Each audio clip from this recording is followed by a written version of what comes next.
Are you familiar with this $10 billion railroad? These were built in a country in North America's southern region. Can you name this country? The country where they're building this railway through the jungle is Mexico.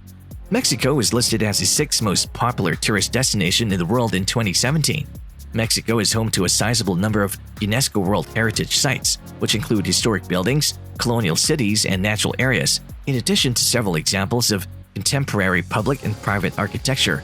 With its cultural events, colonial cities, nature reserves, and beach resorts, Mexico has drawn tourists from outside since the early 19th century. Tourists are drawn to the country by its mild temperature and distinctive culture, a combination of European and Mesoamerican.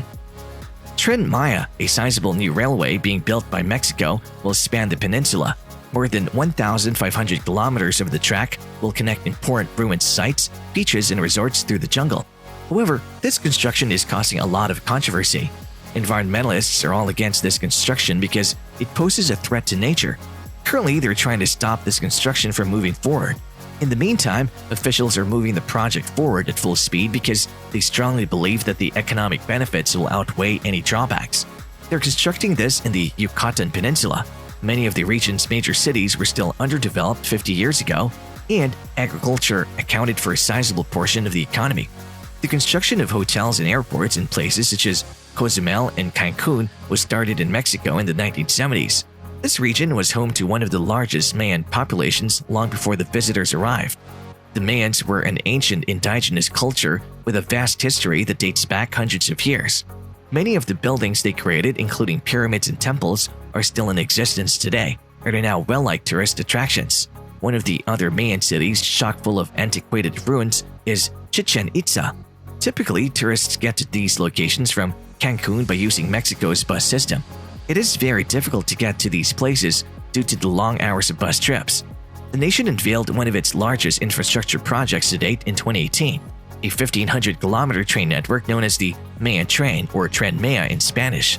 Starting at the Cancun airport, it'll travel in a circle around the Yucatan Peninsula, making stops at sites like Chichen Itza, Tulum, and the Riviera Maya, a gorgeous section of the Caribbean shoreline. The majority of the path will cross over previously cleared land for usage, including the rails of an incomplete prior rail network. With less time spent traveling than with buses, tourists will be able to reach all the most well-liked destinations. With 42 trains, 21 stations, and 17 stops, the network could carry over 40,000 passengers and tons of freight daily. The National Fund for the Promotion of Tourism, or Fonatur, a Mexican government organization, is in charge of the over $10 billion project, funded by tourist taxes. When it opens, customers will have a choice between 3 different train types: standard, restaurant, and long-term stay. The vehicle's appearance is Mayan-inspired and has a top speed of 160 kilometers per hour. That is much quicker than a bus. Construction of this started in 2020 and is supposed to end in 2023. The northern route will link Cancun and Playa del Carmen, while the southern one, which would be entirely electric, will connect Playa del Carmen's southernmost point to Tulum. Construction crews must deal with distant places, a jungle environment, intense heat and humidity while working on sites that span vast distances. Despite being directed by Mexico's Tourism Board, the train now serves a wider range of interests. It aims to boost the economy of the Yucatan Peninsula and create thousands of jobs locally. But not everyone has gotten on board. Some worry that Tren Maya will generally serve travelers and the wealthy and won't economically benefit the smaller villages it seeks to connect, because only highly established resorts will benefit. The old train network is being used for construction while the tracks are being enlarged due to the new train technology.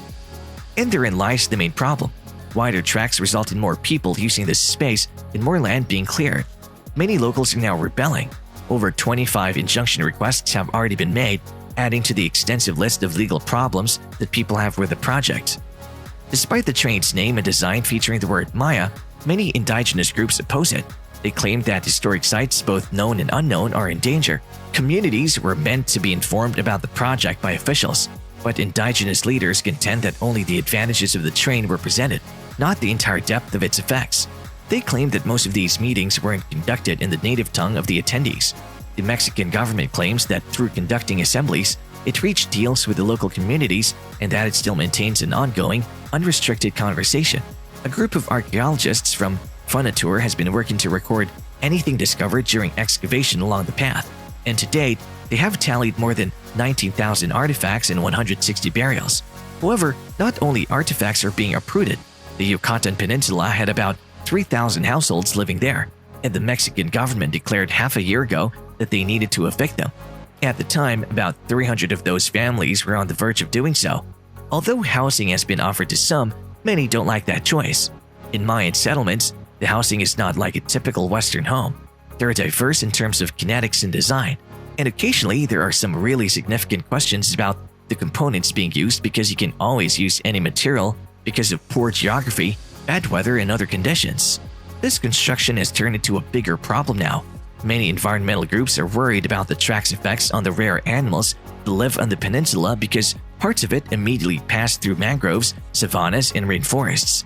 If you create a new pathway for human colonization and habitat fragmentation, the jaguar habitat in that region will be destroyed. The southern Yucatan Peninsula lacks a location for the railway to travel along that route. That is going to destroy the jaguar habitat in that area. There's no place for that train to go along that route in the south of the Yucatan Peninsula.